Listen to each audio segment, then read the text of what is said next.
ইসরায়েলের জাতীয় নিরাপত্তা মন্ত্রী ইতামার বেন-গভির সম্প্রতি নেয়া একটি সিদ্ধান্ত উত্তাল করে তুলেছে পুরো দেশকে। তিনি নির্দেশ দিয়েছেন মসজিদগুলোতে লাউড স্পিকারে আজান বন্ধ করতে হবে। এমনকি যদি কোনো মসজিদে স্পিকার ব্যবহার করা হয় তাহলে সেখানে পুলিশ প্রবেশ করে স্পিকার জব্দ করবে। বেন-গভিরের এই পদক্ষেপকে অনেকেই উল্লেখ করেছেন কট্টর ডানপন্থী সিদ্ধান্ত হিসেবে। আর এই সিদ্ধান্ত নিয়ে ইসরায়েল জুড়ে তৈরি হয়েছে তীব্র বিতর্ক।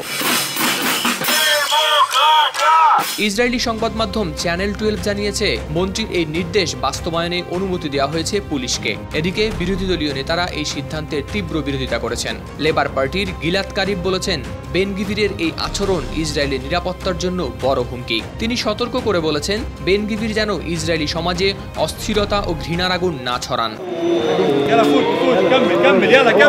এদিকে ইসরায়েলে বসবাসরত আরব সম্প্রদায়ের প্রতিনিধিরাও এই সিদ্ধান্তের কঠোর সমালোচনা করেছেন। হাদেস টাআলের নেতা আহমেদ তিবি বলেছেন, বেন-গভির তার রাজনৈতিক মঞ্চ করেছেন আরবদের ঘৃণা ও নিপীড়নের ভিত্তিতে। মুসলিম ইসরায়েলি এই সাংসদ সতর্কতা দিয়ে আরও বলেছেন, প্রধানমন্ত্রী বেনিয়ামিন নেতানিয়াহুই এই পরিস্থিতির জন্য দায়ী। তিনি কোনোভাবেই এই দাঙ্গাবাজ মন্ত্রী বেন-গভিরের কর্মকাণ্ডের দায় এড়াতে পারেন না, কারণ সবকিছু তার মন্ত্রিসভার অধীনেই হচ্ছে।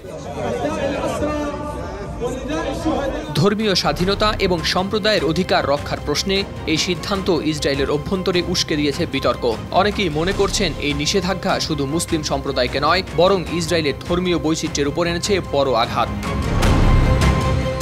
হাওলাদার শামীম, RTV।